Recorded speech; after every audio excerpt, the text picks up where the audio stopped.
say somebody's dealing with that. Maybe they're a jiu-jitsu athlete going into, you know, a big tournament, or even an MMA fighter that's going in, you know, to a fight, and they're dealing with that for the first time. Like, what was some ways that you kind of used that to your advantage, or kind of ignored it or didn't let it get under your skin?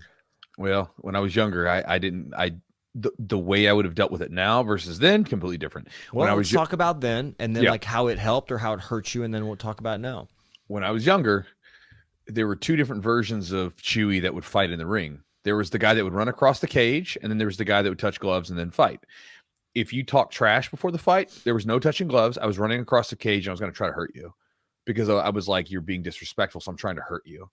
And the reason for that was we weren't selling fights, right? Like, to talk trash, like right before we're coming out to bring it, like F off, you know. Or like when I weighed in one time, and like, again, we're not like on one of my first pro fights, the guy's bucking up to me, won't even shake my hand. So I'm like, okay, like, you're incredibly disrespectful. To come tomorrow, I'm going to whoop you. I'm going to try to hurt you, you know? And like, I mean, that's the way that I was thinking.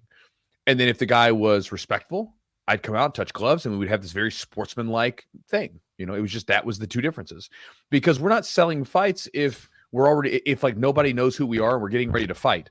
Then it becomes how we fight matters. People are already in the seats. You know, this isn't on pay-per-view. People are going to find us. That's what's going to happen, right? And so I was, a lot of times when back then, I would take that as disrespectful. If we were selling fights, it would have made sense, but we weren't selling fights. Now, if someone was to do that, the reality is that nobody's words can truly approach you unless you allow them to.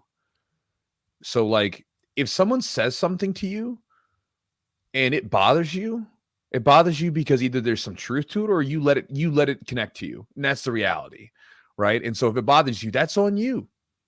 Because again, like, if someone says something, you can say, nah, whatever, you can just shake it off. You don't have to even give it any attention.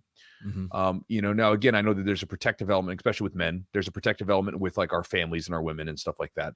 And like in a normal situation that's not entertainment related, completely understand, right? If some guy's like said something about Jess, or some guy was saying something nasty to Jess, like, it's going to be bad for him, right?